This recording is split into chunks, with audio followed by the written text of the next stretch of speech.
A growing number of states are trying to make it harder for a lot of us to be able to have our voices heard in our elections. But why would anyone want to stop eligible citizens from voting? Today, we'll find out who are some of the most suppressed groups of voters in America and why they're being targeted. Unfortunately, the U.S. has a long and troubled history with voter suppression.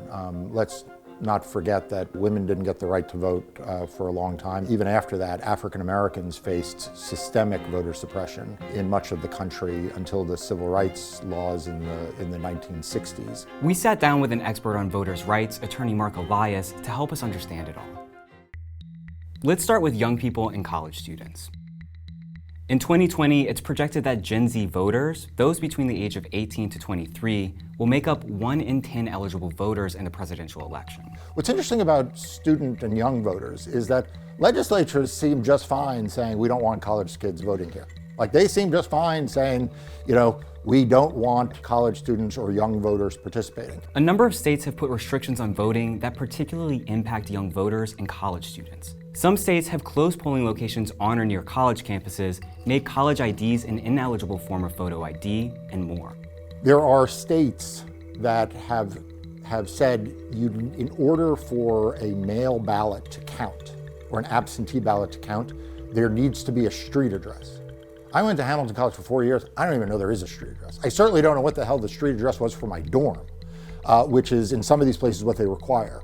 And as a result, they throw out large numbers of ballots that are cast by students without full street addresses. And the students sometimes don't even know the ballots have not been counted.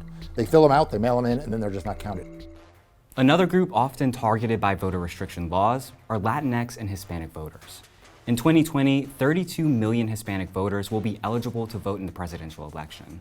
In recent elections, they have also primarily backed Democrats, with 69% voting for Democrats in the 2018 midterms. One way state legislatures are targeting these voters is with voter purging. So voter purging is the removal of names of people who are registered to vote from the voter rolls. And there's good voter purging and bad voter purging. Unfortunately, in the last few years, and particularly in the last few months, we have seen Republicans in Georgia and elsewhere take advantage of these laws and really do aggressive purging. There are a number of ways voter purging has been misused and disproportionately disenfranchised people of color, including Latinx and Hispanic voters. 28 states used a program called the Interstate Voter Registration, or Crosscheck for short, that was widely criticized for targeting voters of color, including Latinx people. That program incorrectly flagged voters with the same first and last name and date of birth living in different states as duplicate voters that should be purged from their lists. But according to the US Census, people of color, including Latinx people, overrepresent 85 of 100 most common last names in America, which means they were more likely to be added to a state's removal list than white voters. In just December 2019, the ACLU of Kansas announced a settlement that would suspend the program for the, quote, foreseeable future.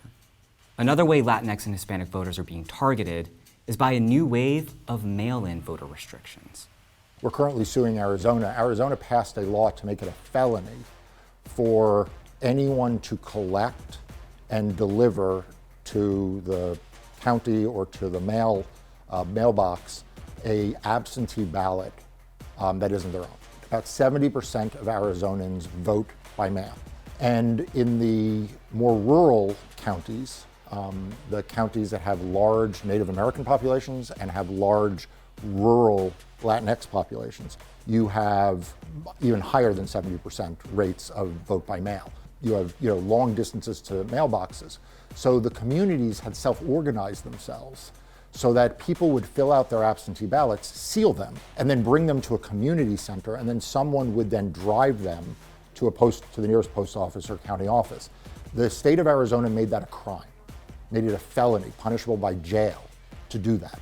And that is something that is aimed squarely and directly at those two voting populations. And finally, African Americans. African American voters are the most impacted group by voter suppression efforts nationwide. In 2020, there will be 30 million eligible Black voters in America. In recent elections, Black voters have overwhelmingly supported the Democratic Party, with 90% of black voters backing Democratic candidates in the 2018 midterms. And that might very well be the reason they're on this list. The ways legislatures try to disenfranchise black voters vary from state to state, according to Elias. He also says that any law enacted to make voting harder, more often than not, will disproportionately affect black voters the most. Here are some of the most commonly used methods, though. Voter ID laws. About 2/3 of states, or 35 in total, currently have some form of voter identification laws on the books. Some states require a photo ID, while others require non-photo forms of identification, like a social security card or a birth certificate. On the surface, these laws sound like common sense requirements to be able to cast your ballot. The GOP says they're only trying to fight voter fraud, which is extremely rare in the US. Maybe you've even heard an argument like this. You know what, in this state, you have to show a photo ID to buy Sudafed. Yet something as important to our system and way of life as voting, you don't have to even show a photo ID. This only makes sense. But that actually doesn't make a lot of sense, because buying Sudafed isn't a constitutionally guaranteed right, but voting is. And these laws, of course, disproportionately disenfranchise African-American voters.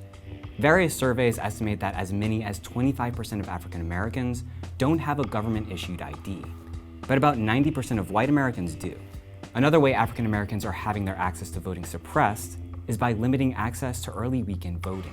In the 2008 election, 54% of African Americans in Florida and 35% in Georgia casted their ballots at early voting sites. Well, it turns out that African Americans in particular make heavier use of weekend early voting than the general population as a whole. The black church is a very important institution, particularly in the South. And so very oftentimes the church serves as a centerpiece for making sure people are registered and are participating in the political process. They can't endorse candidates, but they can encourage civic participation.